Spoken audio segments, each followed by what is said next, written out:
Hello and welcome everybody to the First Circuit Podcast number 68. Today for our hosts we have Bat Duck, How's it, y'all? Biter, Blarg. Ian, Hello, everyone. and myself, Old Bob. Today's topics are Start Your Engines at Event Cell, Mech release for the Hellfire C-Bills and Vulcan for the MC, Marauder II Pre-order, Mechwarrior 5 and Mechwarrior release date and crossover promotions, etc. And first MW5 AMA on Discord. So it's be Fight Night on Discord. So MW5. yeah, it sounds like it though. It sounds like it.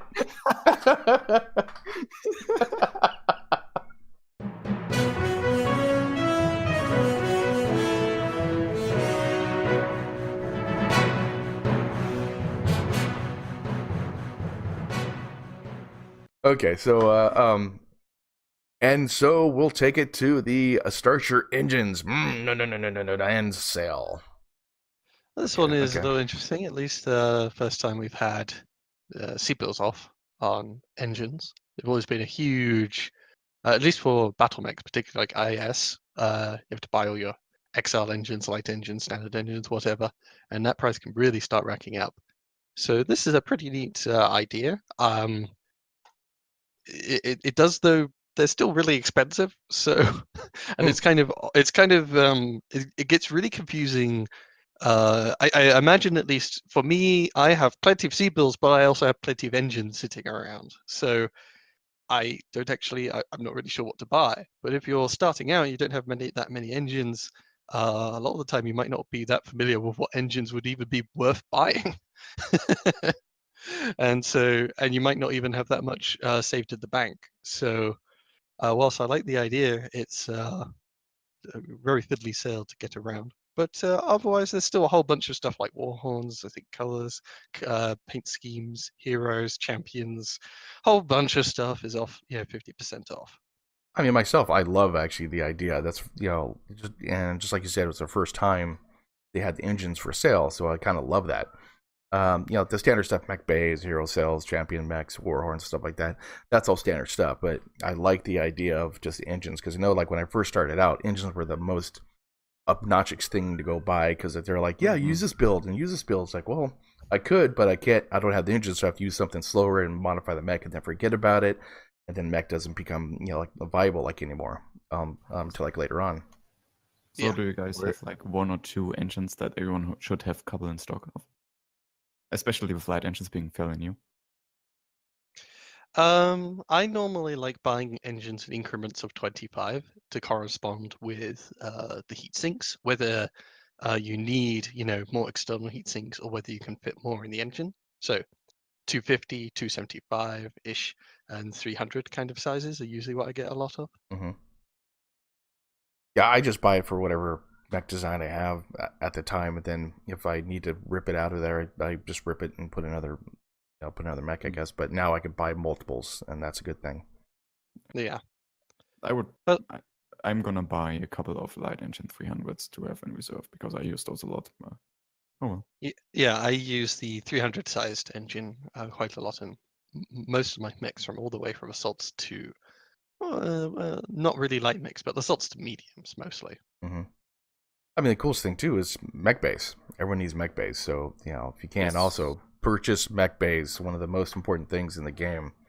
Every free-to-play game system actually has something like this, and where you got to purchase like something, at least spend some money for the mech base because they don't give them out for free a lot of times. And now, be careful. As ever with buying engines, I would say there are a lot of engines that weigh exactly the same as larger engines, and in some ways they are completely obsolete. For example, the XL275 weighs exactly the same as an XL280. The XL280 obviously gives you more power for exactly the same tonnage investment. So there is absolutely no point in getting 275 other than of like Centurions, Hunchbacks, and a couple of Ravens, I think. Mm-hmm. This is sometimes also the case of, in particular, notice, I think, with the very small engines, but when you have to factor in the external heat sinks you have to add to your mech. So even though like the standard 60 is listed as like minus 3.5 tons, because you have to add 8 heat sinks to the mech, in total it weighs 5.5 tons. And I see a lot of times people fiddling around with something like simple example would be like an XL 120, and I'm just telling them, take out a heatsink and you can fit in an XL 125. It weighs exactly the same. The XL 120 and a whole bunch of other of these smaller engine sizes weigh exactly the same. And that makes the smaller ones obsolete, and they force you to take extra heatsinks, which can really screw you up your build. Yes, just watch your C-bills if you guys can, and just watch what you're buying. That's pretty much what Biter's saying. And have some water bottles with you as well, too. I mean, watch what you're buying is a good life advice. Well, So, yeah, people, true. watch what you're buying. Watch what you're buying always. Question everything you buy always. You guys can. Yep. Yeah. But it does end on January. Is that 16? Yeah. Yeah. January 16th. So you do have some time to go purchase it by 2 days when this episode airs. So do it if you guys can. Redo your mechs, figure out what you need, and then buy some extra ones just in case. Because I'm sure everyone has a lot of C-bills now. Yeah, the extra engines is good. Just a note, if you haven't seen it yet, you can buy it off of the store page in game. There's a sell. They have this 13-page long sell page where you can add the engines to a cart, so you can buy them in mass if you so dare choose. That is cool. That's not too bad. Good deal. Yep. And 2 more things to mention. We were talking about earlier about the 40% hero sale. Well, now we've got a 50% hero sale again. So if you want hero mechs, now would be the time. I believe 50% is the most off you're gonna get. Yeah. Yep. And also a couple of camo patterns that are reduced for one-shots. I always like to mention this because, I mean, one-shot patterns cost 75 MC on sale, so they're cheap if you want them most of the time. I don't like one-shots like anymore because I like to change my patterns like most of the time, and I'm gonna stop buying one-shots because it's one shot. You waste that like MC. That's a rich man's problem, right? Oh yeah, okay. First world problems, right? If you're willing to spend 750 MC for a camo pattern, sure, be my guest. Well, out of those, I think digital is the only one that I would purchase. Woodland, Polygon, Tiger pattern, but digital those I do like that pattern. The rest are kind of like bleh, bleh, bleh. Yep. But so next, I think we got the event. Mm-hmm. Did you guys do the event? Yep. I'm working on it. Are you working on it? Yeah. Total. I mean, you could get 400 MC from everything just from playing all the different mechs. The only one I'm having trouble with because I'm not a assault pilot is the solo kills. I'm not a really good assault pilot, so that's one I'm really having trouble with right now. The solo kills don't have to be in the assault mechs. Yeah. What?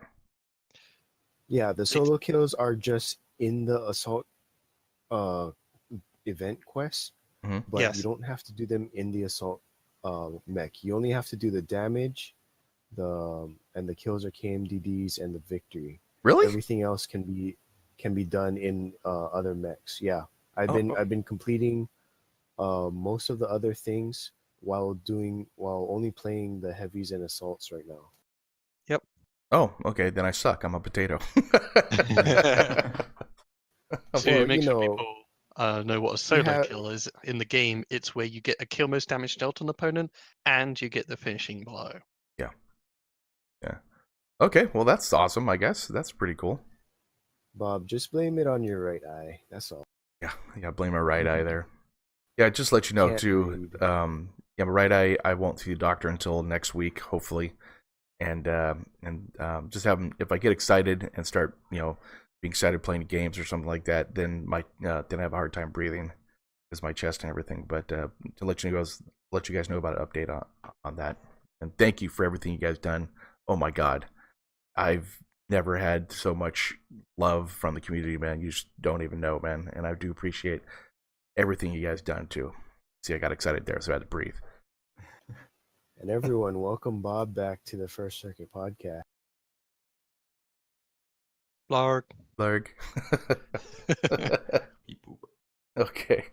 So yeah, the event. I mean, 400 like MC, bunch of different standing cockpit items, war horns. It's easy if you're just gonna play the game, play it, and just go from there. Like pretty much, that's all you gotta do. Yep. These are some good war horns as well, like the Hot Rod war horn for heavies, Oh yeah. the Meep Meep war horn from the yeah, from the Flea. That's a nice one. And I even like the pyramid and the dish in their own weird way. So yeah, this gives plenty of MC for each weight category, plenty of C-bills, a nice war horn, an extra thingy-majig, and all you have to do is basically play the game. And a lot of these you earn over time as long as you're doing stuff like kills and KMDDs. Yeah. I think when this comes out, you have 2 days left to go ahead and do this kind of stuff. So you'll still have time. Just play the game, play 10 matches, and be able to get all this kind of stuff too. So really cool. Good ideas. And then use the MC to buy mech base. Exactly. Use MC to buy mech base. Exactly. I'd 400. only, What? Sorry. yeah, my only complaint a little bit is just that it's quite a long checklist to each individual one. It's a lot to keep track of, particularly since you can earn, if I'm running around in my assault mix, I can still do other challenges for different weight categories. Yeah. And it gets very confusing. And because people are trying to earn their KMDDs and damage, there's been a lot of LRM mechs, of course, because solo kills, KMDDs, and whatnot. This is, it's something not everybody can easily cross the line for. Just got to bring support mechs. Stop the lerms.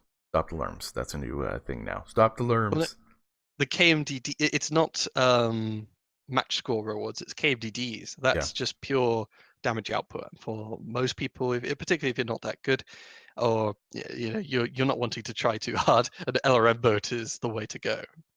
Actually, I have to admit though, sometimes when I just want to just get the damage in, I drop with a learn boat and say, okay, I'm done. Cool. I do that sometimes.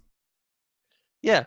So if someone wants to grind 20 kills / KMDDs in an assault, they often just say, okay, for LRM 20 Supernova, here we go. This should be quick. True. A good gameplay note on that is if you have it, run a clan ATM boat, at least a street, not a street, but ATM 24. You get 72 damage in alpha on that when you're in the 3 damage range. Yep. I mean, even better, you take ATM plus streak boat. So Hey, that you can fire both together. Yeah, you can fire both together and you have a weapon that has no minimum range that is good against lights, who if they try and get close. That's one of my favorite builds is the one you gave me was Arctic Wolf with like two streak 4s or 3 streak 4s and then 4 streak 3 or 4 ATM 3s, right? Yeah. 3 streak 4s, 4 ATM 3s, and now mine as well. I have a narc. Yeah, it's really good actually. Love that one. Okay. So next I think we got the Marauder. Oh my god, people are foaming at the mouth at this. What's that? You're so excited about the Marauder, you skipped a topic. Oh, I'm sorry. Sorry. Never mind. I'm so excited. Okay, breathe. Okay. I skipped that. Yeah, can we talk? Skip the topic. So next is mech release. Hellfire for C-bills and the Vulcan for MC. So what do you guys think? What do you guys think about the Hellfire? I'm just curious. I'm thinking, first off, very important, don't get the Vulcan for MC. Yes. Yeah. I know. I feel like we've talked about the Vulcan enough. The Hellfire, it's a decent mech. It's not my favorite mechs. I mean, it's a Mad Dog, kind of. Yeah. Mad Dog with mask. Yeah. So, a little bit less quirked for it. And, very wide. I understand why they have the Vulcan for MC because they're trying to milk as much money as possible for the MC, so people buy it. So I gotta have the Vulcan now. But I mean, generally though, like we always say, wait one more month. You'll get it for C-bills instead of actually like MC, unless it's the Bloodlust basically or the Champion mech. And 9 times out of 10 they'll have sales for later on, and you get free MC. You use that against the Vulcan heroes if you have to have the Vulcan hero. Yeah, no, we rarely ever care about the MC releases, even if it's a good mech. It's just best to wait for C-bills if you waited thus far. And yeah, the Hellfire is a fairly solid mech, which just like the Mad Dog can do some fairly good missile builds, and even add some Dacker and lasers always on top, and mask on top of it. One thing to be aware of is the Hellfire 1 and A, I think, have an engine cap of 290. So be sure to check in the Mech Lab if you can throw your build onto it, because if you're wanting to make a big engine and go really fast and use a missile loadout, you might not be able to do it on the Hellfire 1 or the A. They aren't actually that fast because their engines are capped, whereas the others have got a much higher engine cap, allowing you to go zoomy if you really want to go fast. Yeah. I played it a couple times. I got them. I just never really liked them to extent, like the Marauder or something like that. But I'll pop them out sometime. But I'm not too. It's not on my bucket list right now. Yeah, I mean it's a 60-tonner that is a fairly big target, and a lot of people, I think, the advanced footsies of Mask is a very tricksy thing that a lot of pilots can't get their heads around, it seems. Oh, I wanted to go actually add on that sell I did buy the Skokomish, by the way. So now I'm with the cool kids. Yeah. Yay. Exactly. But I need a build for it though, so you guys gotta get and have to give me a build for it now. Okay. Yeah, we'll give you that's at the easy. end. Cool. Okay. Now the Marauder II. Oh my God, pre-order. I know Snuggles time was actually going bonkers for this thing, and he was just foaming at the mouth to get this thing. And so a lot of people are actually wanting this thing too. It's a pretty cool mech actually. Yes, it's what the Marauder 2C should have been originally. It's so much better. 100-ton mech, inner-sphere design. So it's not. It's kind of cool. Like I definitely do like them. Of course, it's inner-sphere, so I like that kind of stuff. But for some reason, I don't know why they haven't put out like a normal page for it though, so you can purchase it. It says loadout detail or pre-order coming soon. So that's kind of weird. But actually, I think it's because of the pre-order for the Mechwarrior 5 thing too, right? Yeah, obviously. Yeah, that's why they haven't done. That's why they haven't done it yet, though. What do you guys think of it? Yeah, 100-ton inner-sphere assault mech. I mean, part of this really depends, at least, the value of the packs depend on what you're getting, what pack you're getting in the Mechwarrior 5 pre-order. Yeah. I would say that the collector's edition mech, the one that you can get the C-bill booster into, is nothing too special. It's an energy boat with most of the weapons stuck in the arms, and the arms, at least in the preview image, they can be a little low. I'm not sure how it actually plays. The thing is, even if it's Marauder shaped, it won't have the Marauder's agility, which means being a big, huge 100-tonner, you might get shredded very quickly. Like that side torso might just disappear after a couple of enemies come around the corner and focus it. Yeah. And as ever, at least particularly with Innisphere 100-tonners, they can live and die on their quirks. And if this thing does not get huge survival quirks, it might really struggle sometimes to twist the damage around with the lower agility of a regular 100-tonner. And yeah. Did you see the 4 HP has 8 missile ports? No, 9. Mm-hmm. Oh my God. It's awesome. So beautiful. Yeah, that is the one I have the most interest in. 100 tons, 9 missile hardpoints. I'm not sure I'll be able to use all 9, but at least it has the tonnage to really make use of it. And the missile hardpoints are spread out. Well, at least both side torsos. Yeah. I guess there's a head one. And there's even a couple of energy in the arms for arm flamers, arm tags, whatever nonsense you can shove in there. That is the variant I personally am the most interested in. There's a lot of silly, funky builds you can make with this thing. Like its stock build starts with 8 rocket 20s. I know. And a rocket 10. That's a lot of rocket. A lot of rocket power. Mm-hmm. Rocket Man. Yeah, exactly. Damn. I get a really very like distinct that feeling. stock I'm not loadout. gonna change that one a lot. Yeah, what's up, Bad Duck?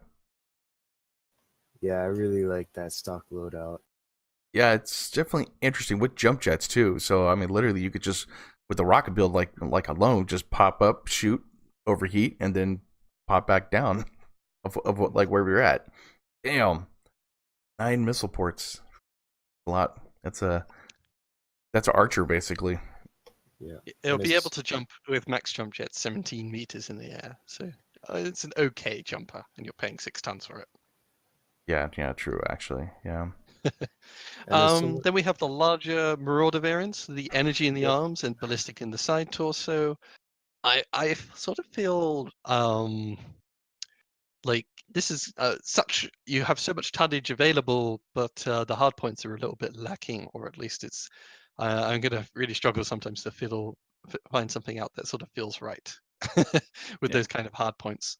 Yeah, Well- this Marauder is literally an upgraded regular Marauder. So you put in, instead of as AC5, you put in a Gauss. Instead of those ERPPCs, you put in 2 ERPPCs. And you play it like a stock Marauder, basically. Yeah, that's what I'm So- worried about though. Like if they're gonna because look at the ballistics and the hard points now, and literally I could almost do the same stuff with the Marauder, except for the 4L, which has ECM. So that might be a kind of cool I thing mean, to have. The 3R currently can already do stuff like 3 Rack 2. Yeah. And this thing can't do it. It's only got 2 ballistic hardpoints, which means you're limited to something like 2 LB10, 2 Rack 5. Yeah. Just IS, 2 ballistic side torso hardpoints is sometimes you're just in the end saying, bugger it, I'm just putting in a single heavy Gauss or a single AC20 or whatever. That is exactly what you're supposed to do with this one. Yeah, I still like this is a standard pack. We've covered thus far the missile variant, the energy variant, and the larger regular Marauder, basically. And yeah, all at least for a standard pack, that is a lot of variety. So I'm pretty pleased. I mean, I'm not too interested in the larger Marauder. I think the regular Marauder does a good job anyway. And the larger energy boat, yeah, there's plenty of energy boats around. Yeah. Probably with better ballistics and better hard points and everything for the tonnage wise. Yeah. Now, covering the reinforcement pack, there is an ECM Marauder 2. This one paywall. Right? Yeah, it's comes by with stealth. reinforcement pack. Yeah. So if you're getting the Mechwarrior 5 pre-order, it's only when you get the ultimate pack that you get these following mechs. That's interesting. Yeah, this one is basically a larger Marauder 2C ECM variant. It feels like it's just missing. I mean, it's missing the missiles and the arms, and the energy was split. But for ballistics in the arms and inner sphere is usually not that great, and it's going to, even with 100 tons, I'm not sure what I'm going to do with 2 ballistics in each arm. It's very light on hard points. 2 machine guns. 4 machine guns in total, Yeah. and 2 flamers. There we go. Exactly. Max Perfect. standard engine, etc., etc. Yeah, it's interesting. Yeah, for 100 tons, I think like what do the 100 tons of the instruments have that, like besides the Atlas, that actually have like ECM? Atlas and Fafnir. Okay, Those are Fafnir. the 100-ton containers. Okay. Oh, that's interesting. I don't know. Annihilator. The Fafnir already sort of can do ECM, obviously, with ballistics and more energy. And the Fafnir's ballistics are in the side torsos, not the arms. The thing to note here is I think almost all the arms have upper and lower actuators, which means you can aim them around very easily, but they also means you have a lot less slots to work with. And for IS assault mechs, particularly 100 tonners, every slot is crucial, and you're trying to fit giant ballistics into the arms as well. This is going to be really finicky. Might not work as well too, like as the other mechs that are out there already. Huh. Yeah, I don't see, other than quirks, there is not, or shape maybe, there isn't much point in this Marauder 2 over a Fafnir. Yep. So you think Fafnir just does it better then? Yeah. Yes. You can do dual heavy goose with the ECM. There's no dual heavy goose. There's no dual LB20. You can't even put 2 AC20s in the arms because, of course, I think upper and lower actuators doesn't give enough space. You can barely do quad light Gauss, but you're not going to be able to pair it with stealth in this one. Yeah. Hmm. No stealth quad like Gorsk. Fafnir can already do that. Well, how about the hero then? What do you guys think about the Well, hero? there's one more variant in the reinforcement okay. pack. Success? Yes. This is another retooled, regular Marauder mostly. It's 6 energy and 1 ballistic. The only 2 notable things about this, at least from what we can see, is it could take 2 AMS hardpoints and it could take 1 more jump jet. Ooh. Also And notice the it's center. in zombie. What's that? Yeah. Don't underestimate those 2 Senators with small lasers. Yes. Or mediums or whatever. Or ER mediums, huh? I'll put those in there, baby. Well, I think something like 6 medium pulse and a heavy goose, that could be kind of potent with dual AMS for some reason. Sure. Actually, it might be viable. Yeah, I'm not too interested in this, though. It's nice to have another Inner Sphere mech with 2, 100 tonner with 2 AMS hardpoints, just like the Atlas K. And it will be the jumpiest 100 tonner, I think. Well, the Corsair's coming out, or the Corsair is coming out with 4, right? 4 and 4 AMS, like one of the builds. Yeah. There's a Yes. Corsair with 2 and there's a Corsair with 4. Yeah. I'm just saying, this will be the jumpiest 100 tonner that can also take 2 AMS. Okay. So it's kind of the tech Marauder 2, though in the end, I don't think people care about the tech. No. Then the hero. Yeah, the hero. It exists. 2 Ultra AC-10s. I think probably. Impulse. I think the Death Strike probably does a better deal than this one. I mean, it has the streaks, the 2 streak 6s. 1, 2. Stock, yeah. Yeah. I mean, this is a bit like there's the ECM variant that is trying to be the Marauder 2C ECM variant, but it doesn't have missiles. And this one's like, don't worry, I'm going to drop the ECM, and now I can join into the missiling. Yeah. There. Yeah, this one is kind of the Scourge of the Inner Sphere, with the big issue that Inner Sphere can't take LB20s. So I don't know. I wouldn't buy it if it wasn't part of the pre-order. Yeah, it's not that inspiring hard points.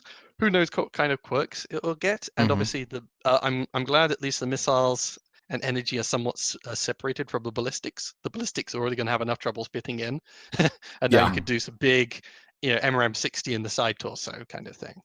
Though in the end, if you want a mech with like a big ballistic side torso and a big missile side torso, it's called the Atlas. It already exists. This one just is putting the ballistics in the arms, which is way more awkward. Yeah, but the Atlas doesn't have jump jets. Yeah. Unless you're playing Battletech, of course. Yeah, let's play Battletech. Oh, that's interesting. Oh, well, it seems. I know we actually do reviews on all the different mechs that come out, basically as far as like like a pre-review saying, hey, this is what we think it is, blah blah, and then we use it, and then it's like, oh wow, this is really crap or this is really good. But it seems though like a lot of times we're looking at the hard points are like really the main focus of every single mech there is. Like, is it high? Is it low? Is it, basically what can you do with this? This one's better than this one.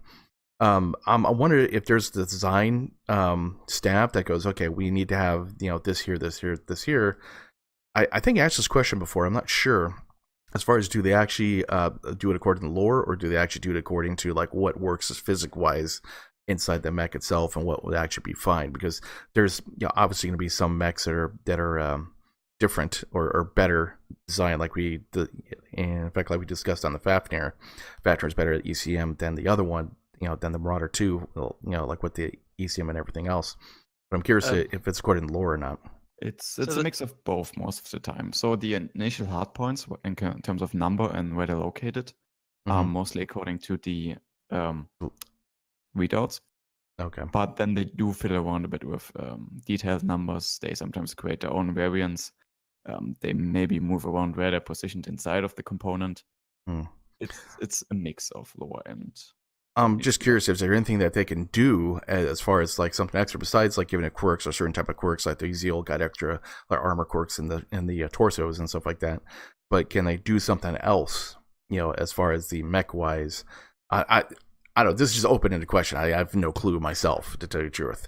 The most basic thing that Innisphere 100 tonners sort of need is usually just survival, pure and simple. The King Crab, Atlas, Fafnir, and whatnot, all of them have fairly hefty survival quirks that allow them to tank for the team. Because the thing is that with the way Innisphere weapons are generally balanced, is they're not as big an alpha strike, but you can refire them much more than the clans, which obviously encourages their biggest mechs to stay in the thick of the fight, which means that they fall apart in a few seconds, like a Kodiak might. There's really no point in taking them over a Kodiak. So in the end, at least, the bare minimum these things need is survival quirks.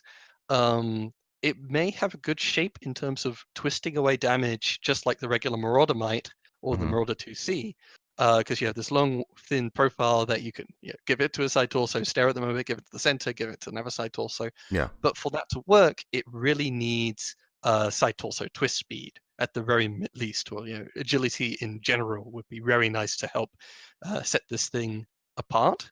Because right now, at least for me, the Marauder 2, the most interesting one for me is just the one with the 9 missile hardpoints. It's kind of like a much larger missile Cyclops. And that thing, at least when loaded up with a whole bunch of streaks, can absolutely shred armor. And even more hardpoints and tonnage to work with. I'm looking forward to shredding armor even more. Well, yeah. I'm just curious. It was just open-ended question. Like basically, I guess obviously the thing would be better torso twist speed, so that this will survive a lot longer. I mean, I had games with my Marauder that it was unbelievable how much damage I took, and it just torso twist like crazy and killed the guy. But it was just open-ended questions. Like, we just seem to, or just in general for Mechwarrior, it's like, biggest alpha strike ever, kill, type thing. I have 197-point alpha strike. It seems like the games are starting to be like that instead of actually something that a viable tactical game. Well, the thing is, I would say part of the meta for Innisphere assault mechs generally features around. Before it used to be like the classic was sort of the Brawler Atlas, AC-20, SRM 24, 18, or whatever with Artemis. You get up close, and because you're tanky and able to spread damage, you do that pinpoint alpha strikes to people's CTs and just run over the enemy in a brawl.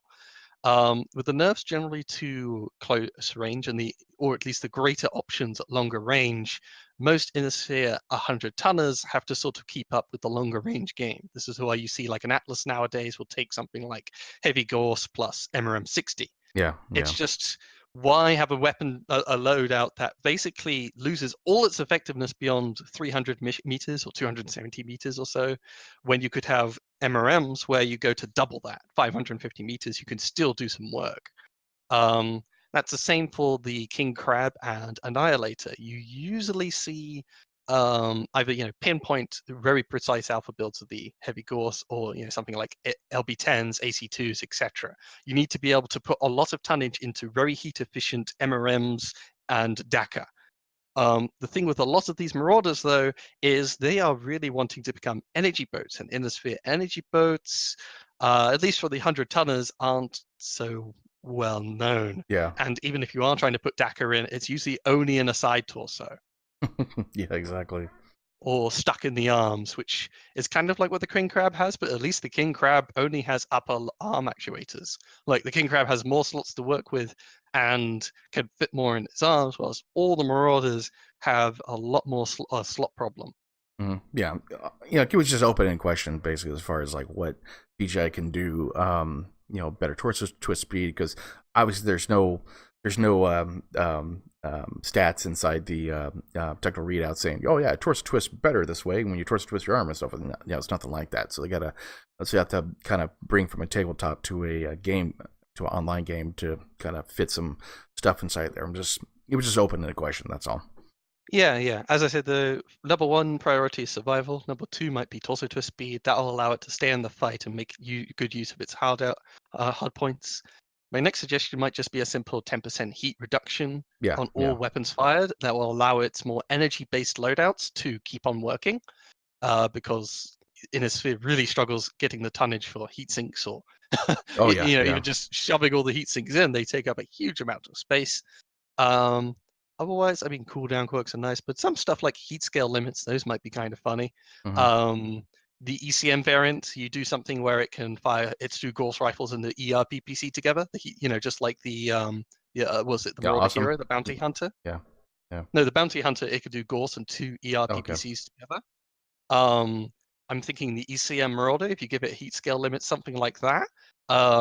It's got something unique and interesting it can do. Like the Bounty Hunter, it could do the same thing with its heat scale quirk, but Mhm. it doesn't do it under the bubble of ECM. That might be kind of fun to Gauss PPC as in a spear whilst under ECM. Yeah, yeah.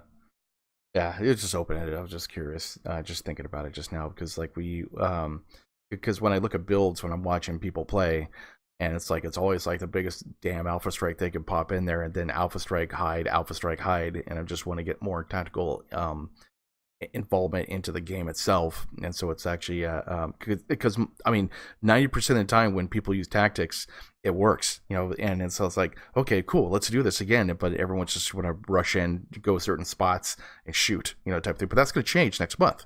That's going to be when they actually put in the new maps or the old maps, back in the rotation. So it's going to be completely different games, which is, I'm going to love this. Because now I won't dictate, okay, in 1 minute saying, okay, we're gonna lose or we're gonna win based on where everyone is, how quick they claim their own grid square, type thing, Yeah. Well, I'll have to wait and see. For the most part, though, yeah, the big Innisphere mechs want to front load a lot of damage, and the Marauder with its hard points, no ballistic, no doubles ballistic in both side torsos and all that stuff. Or ballistic plus missile in each side torso is kind of letting it down in some ways. But have to wait and see. I'd say the standard pack has 3 very different variants. A lot of interesting things there. The reinforcement pack exists. The ECM is kind of interesting. The 4 jump jets and 2 AMS exists. Yeah. And the hero also exists. So for me, the biggest value would be the standard pack when that becomes available, or through the Mechwarrior 5 pre-order. Okay, so actually speaking about Mechwarrior 5, that's our next subject, actually. Let's go to Mechwarrior 5 Mercenaries. And boom. So, yay! Okay. So they have the standard community edition, they got the collector's community edition, and then they got the whale edition. And so all these have some really special quirks, really special things. The greatest thing I love about this, and I was reading on some forums, is that the cross promotion. Now, a lot of people say Mechwarrior, they'll have Mechwarrior line where they stopped for a long time, but they want to get Mechwarrior 5. So now, boom, you get Mechwarrior 5, and then also if you purchase this bundle, which has the Marauder as well, gets you involved back into Mechwarrior Online. This is like a genius thing as far as cross promotion for the 2 different game systems, since BGI does have both companies or both games that they could actually do this with, and it's just ingenious. I'm like, wow, when I saw this, I'm like, this is a damn good idea. So the older people, like the old vets, like the founders who quit a long time ago because they didn't like either the skill system or they didn't like certain things, they could now jump in now and just kind of play and see what changed and get them back in rotation into the game system itself. That's a great thing. That's a really good thing to go and do, and I love what they did with this.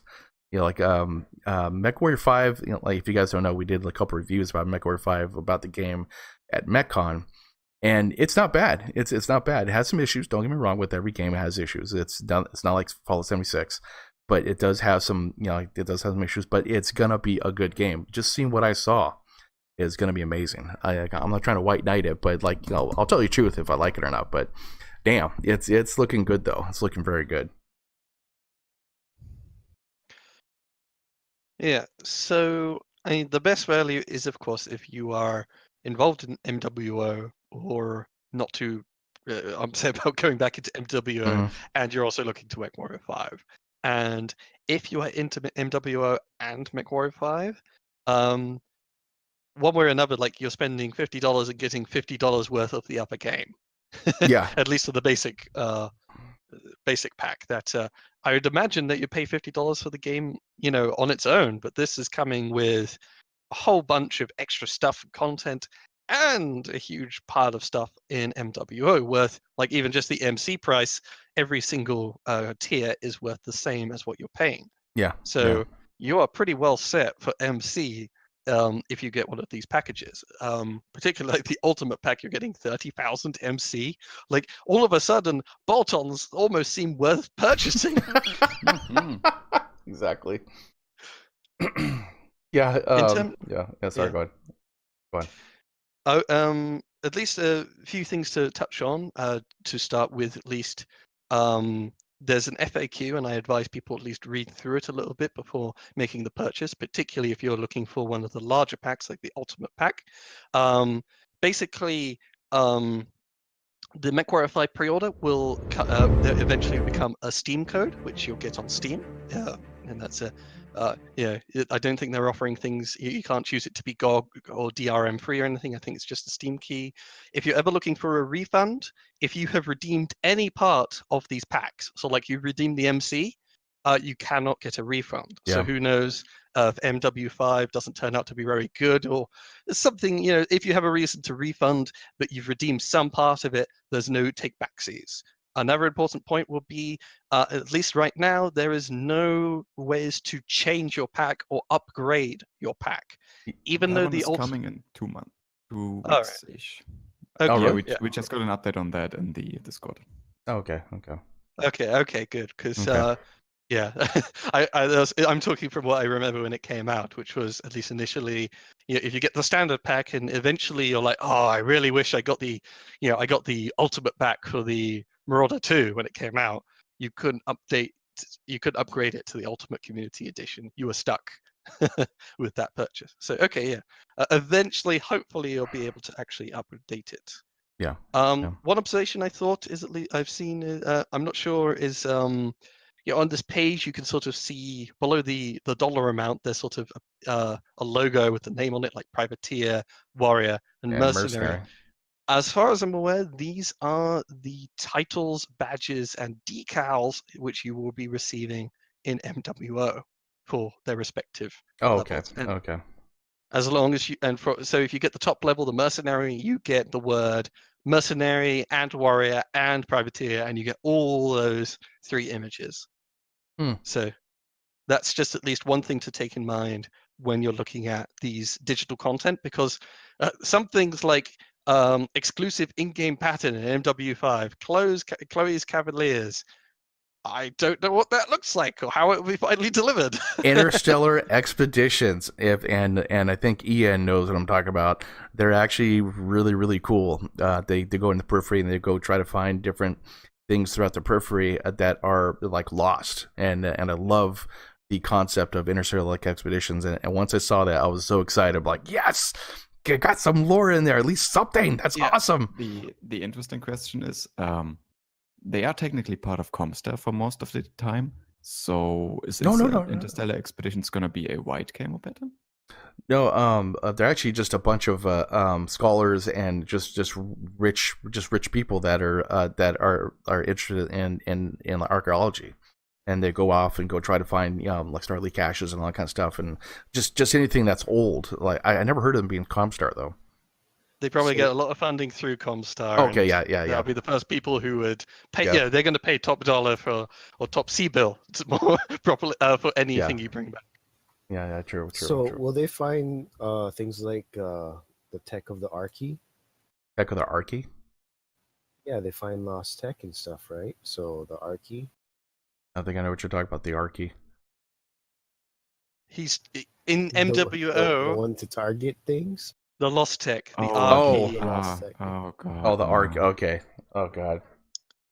Here I'm thinking, like, what planet is that from? What company made this Archie?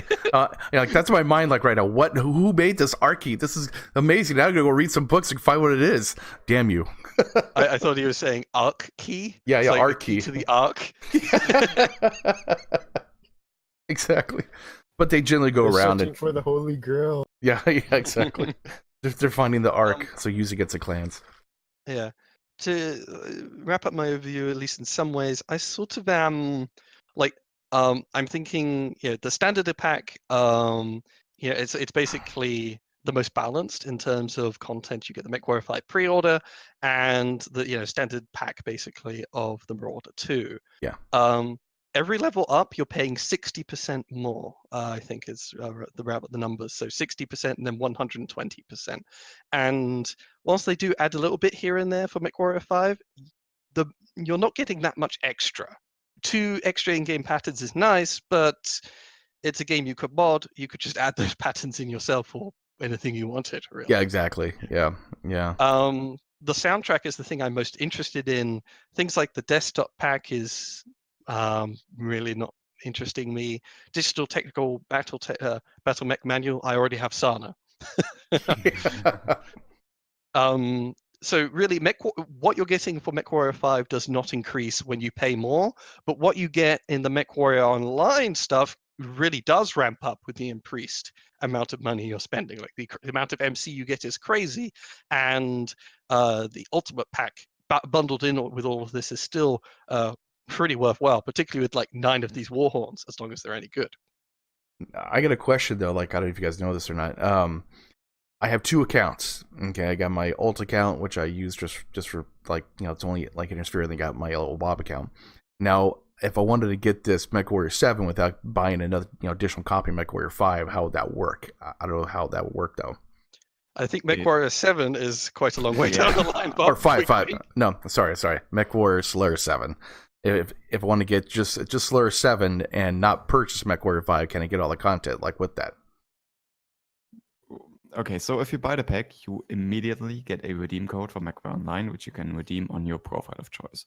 Mm-hmm. Yeah, but I don't want to spend 40. Like I already have, basically like I already got Mechwarrior 5 already. But do I just want the Mechwarrior stuff and not additional copy of Mechwarrior 5 though?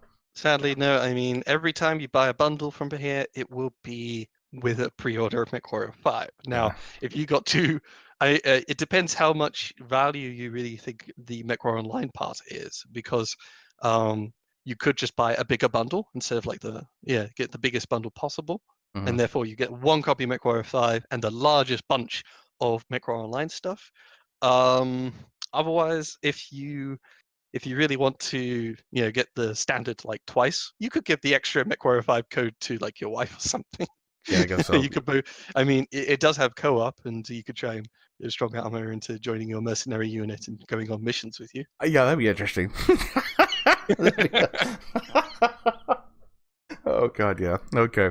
Or a giveaway on Steam or something like that. So yeah. Okay. I was just curious if they had like if they were in the future they're gonna just have the just a Mechwarrior bundle and that's it. No, I mean I think the idea is to get you involved in 2 of their games. One, of course, the constantly running online game, and Mechwarrior 5, of course, the upcoming game. Because like at this point though, you can't purchase the Marauder content unless you get this. Like at this point, right? Yeah. So yeah.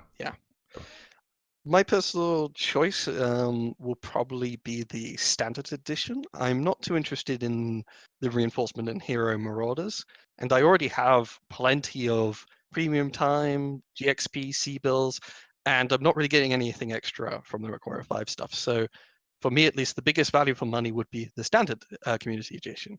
But yeah, there is certainly plenty of value, particularly if you really like MC, C-build, premium time, all that stuff in Mechwarrior Online to get the Ultimate Pack. But I would say the Ultimate Pack Community Edition is the biggest the biggest part of it is the Mechwarrior Online content rather than the MW5 Pre-order. Yep. All right. But I still, true. So my follow-up would basically be, I agree with Biden. I personally do think the standard community edition is by far the most value if you're just interested in this. And I mean, if you really like the MWO content, sure, go upgrade. Personally, I bought the Ultimate Edition for the single reason that when I first heard about the game, I started putting aside money because I knew I would get the highest edition just to support the franchise. Yeah. So obviously for me, it was a no-brainer to get the Ultimate one. But if I hadn't done that, I would have also stuck with the standard community edition. Especially the collector's edition, I don't think it's worth it. Even less than the other ones, because on the Mechwarrior Online side for the Marauder 2, you only get the collector's pre-order, which gives you a second of the energy one, which I think is the worst of the Marauders. And plus, Yeah. in a couple months, will be for C-bills like anyway, so it's really not that big of a deal. So yeah, for me, the choice would be between standard and ultimate. Ultimate if you want to support the developer or think you really want those MC and premium time stuff. But for the most part, standard is going to be what you're looking at. The only thing I want from the ultimate is the interstellar expeditions. That's it. That's all I want. That's all I want is in-game pattern. Period. Well, But one thing. sorry, go ahead. One thing you do remind me of, Ian, is you're saying you're saving up your money for the most ultimate edition of Mechwarrior 5, and as far as I recall in the Q&A, they said this is the only special ultimate community pack kind of things they're doing for Mechwarrior 5. When they eventually start releasing it on Steam and stuff like that, you won't be missing out on future content. So that's always at least sometimes with some game community game companies, they like doing so many different special editions for different game stores, online retailers. With this though, this is your only chance to get all the extra stuff like soundtrack, desktop pack, etc. for Mechwarrior 5. You won't be short-thrifted later on when there'll be an ultimate pack on Steam. There won't be an ultimate pack on Steam. It will just be Mechwarrior 5 on Steam. So this is a special pack for the community, people who are really into BattleTech and Mechwarrior Online and all that. I mean, overall, like the value is just great. I mean, it's so good. I mean, just the standard pack is the best by far. I mean, just alone the MC $49.99 for 12,000 like MC that pays for itself, and Mechwarrior 5. I mean, then you get all these different things. You get the mech pack as well, like the Marauder II. And it's just everything about it is just a good deal. But like we're talking about, the standard edition is one of the best ones to go and have. Unless unless you saved up and want the ultimate thing and want interstellar expeditions, but I'll have to wait I'll wait till Ian makes a mod for me for interstellar expedition. Please make a mod for that. I want that pattern so bad. Regarding the MC thing, it's kind of funny to think like a couple of weeks back when I was scraping together the MC to buy the Skokomish, and now I log in and I've got 60k MC sitting there. Oh, jeez, man, you're a founder, because huh? I did. Yeah, I'm founder, so I got double MC. Yep. Yeah, I have 60,000 MC. I don't know what to do with it. I might actually buy a couple bolt-ons just because. Yes. Oh God. Okay. Yeah, for founders, this is even more ridiculously valuable, of course. Double DMC you get. So, well, it brings the founders back in that quit a long time ago, and so this, if they go, oh wow, you're kidding! If I get $49.99, I get all the stuff. Yeah, it'll bring it back in, and that's a good way to hook people back into the game. And A+ for marketing guys, I have to say, damn, good idea. Good idea. I wouldn't give them the A+ yet. Well, I'm waiting on some more advertisement before I give that grade. Well, I mean, they're really bad at advertising, but this here, the cross promotion is really good, and A+ for community goodwill generation, I think, Yes. at least giving people such a good offer, particularly the founders. God, yeah, is generating a lot of goodwill that we've often been a bit critical of. Yeah, true. Yeah. As for a business standpoint, it does mean though, at least in some ways, if you imagine the community was loyal enough, you could have got the Marauder pack out, and lots of people would buy it, and lots of people would probably have pre-ordered Mechwarrior 5. And what you've done is just put the sales together and gave them half off. So they are cutting into their profits a bit like this. That's at least on a business standpoint, I wonder if it's worthwhile. But yeah, if the goodwill is sometimes very much worth it to keep people around, because that's very much somewhat the mantra of Mechwarrior Online, is it's still chucking along and going because the community are really dedicated to this game. And in some ways, you make 75%, 50% of your money now, but they've been able to run the game for 6 years, if not more, and that's much more money, many more mech packs over the years than money grabbing today. So yeah, true. I also think that right now the goodwill is the most important part they could generate, because the main thing with Mechwarrior is that the franchise is not well known today. So generating goodwill, getting the people who play Mechwarrior Online to spread the word about PGI being a, for once, decent company, And in combination with the whole RTX marketing stunt, we need goodwill. We need to spread the word. That's the main thing I take away from this. Yeah. Plus, also too, like the BattleTech community are like fiercely loyal.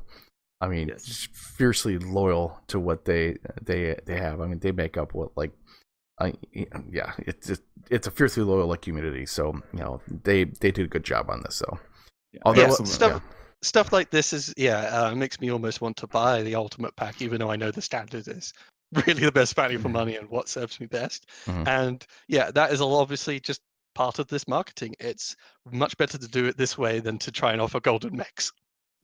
Oh my God! Yeah, that's right. Let's not talk about this. Let's not talk about that. Let's not talk about that. That's bad. That was bad. But as was said in the trailer for the community edition, we absolutely need this game to succeed if we want Mechwarrior to stay alive in the future. Definitely so. That alone is reason enough for me to buy the Ultimate. And I don't normally pre-order stuff after Fallout 76, but I trust this company, and I trust Hairbrain's Games, and so there's two companies I definitely do trust to actually make halfway decent stuff, or even really really good stuff. So that's one of the things that you as a community have to go ahead and support these companies, that the game that you play, even though it's free to play, still spend some money if you guys can. I'm not trying to white knight these guys, but I'm just trying to say that do it for a company that you enjoy and enjoy the content and everything else, because they really need it. They really do. With that, Allbob has finally become a proper shell. The only thing on some levels I might complain about would be a bit like with BattleTech. There very well may be DLC down the line in future for Mechwarrior 5. But just like with BattleTech, my feeling is obviously their number one goal is to get the game out on the day that they're planning to release it. And then if it's successful and it's worth making DLC, they'll work from then. So obviously there's no point promising future DLC when they're not sure they'll sell well enough or anything like that. So I can't be too upset about that. And I have eventually bought the the DLC for BattleTech. So a bit of schmuck anyway. And I think the only thing I don't like about it is where the Mech is a Marauder 2 is actually in the content of buying Mechwarrior 5 as well. That's the one thing I don't like about that. They should have had like two separate things, but that's just me though. Yeah.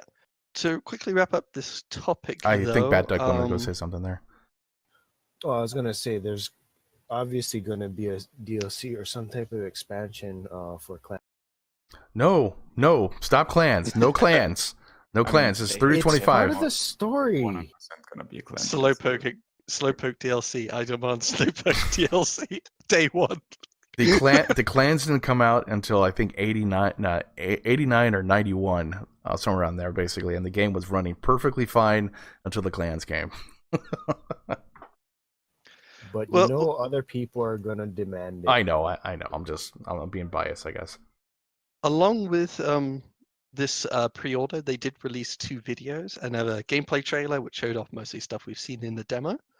Of particular note at the end, though, is they do note the a more specific release date for Mechwarrior 5, September 10th. Yes. So, yep, that's at least gives us an idea of when it'll be coming out. Also, there was another video, just Russ talking about, hey, this is a community edition. We're trying to do it to reward the community and whatnot.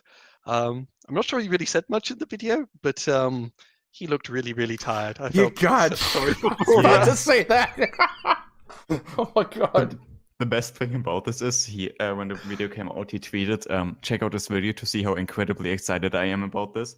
And then he looks this tired. Yeah, I mean, I'm tired. My response was simply, go ahead and take a lesson from Mitch. You need to learn what excited means. Yeah. Mitch is a great promoter, man. Mitch and Jordan, both those guys are really just excited about just whatever they're doing. And like you said, just Russ just looks beat. I mean, just totally exhausted. And I guess we're the only company that does that, but damn. Yeah, hats off to Russ. At least he's been working his ass off, I think, working with Microsoft and flying back and forth, doing MechCon, and then throwing together this brilliant deal for the community. And then he has to be sat in front of a camera and explain it all to everyone. Oh, definitely. Like I may criticize Russ for a couple of things, but he's put out a good product, and he looks damn tired for what he's doing, man. I mean, damn. Wow. But yeah, okay. Whew. So is that it, guys? For we got one more thing actually. Yep. It's you get to talk with Russ on Discord. Official Discord channel. When you do purchase Mechwarrior 5, you get a special code. If you do redeem that code, you will not be able to go ahead and refund Mechwarrior 5. So make sure if you're going to use that code, if you plan to go ahead and not play Mechwarrior 5 or go ahead and refund it, don't use that code whatsoever. So Mechwarrior 5 official Discord on the 16th, which is Wednesday, 10. There's two of them, right? 10 a.m. PST and 6 p.m. PST. You get to talk with Russ about. I'm not really sure exactly. Well, obviously we talk about Mechwarrior 5. Any questions or anything else? And any questions? So make sure you guys contact or be part of the Discord if you have purchased Mechwarrior 5 pre-order. AMA. It sounds like a fight basically. AMA. I don't know. One funny condition I found in the FAQ, I just recall, is if you're banned from the Discord, you're not eligible for refunds. So if you're planning to buy the thing, go into the Discord and then just post a whole bunch of really horrible shit. You're not getting your money back. You're not going to get it back anyways. Oh my god. Well, if you wanted to get, just pay the money, quote unquote, pay it to troll people before being kicked out and then refunding, you can't do it. I guess that makes complete sense. But yeah, it's just kind of funny. If you're ever planning to refund, don't be a dick. Yeah, don't be a dick. But yeah, at least you get to talk with Russ, ask questions that a lot of times you can't get answered because they're so busy and stuff like that. Now there going to be multiples of this AMA on Discord, so you ask anything you guys want about Mechwarrior 5, and then anything else that says anything. So I guess a lot of people will be asking about water bottles and stuff like that. Not really sure. Anyways, so that's what it is. Russ, explain to me how to bake this cake. Okay. You got time? You're not tired, are you? How do you cook burritos? How do you make a burrito? So is that it, guys? That's it, huh? You guys want to? Who wants to do the outro? Thank you for watching and listening to episode 68 of the First Circuit podcast. We really do appreciate everything you guys do, everything you guys do for the community, and remember, you are the community. And today we had Bat Duck, Spider, and Ian, and myself. Or goodbye. Goodbye. Bye-bye, everyone. Bye-bye, everybody.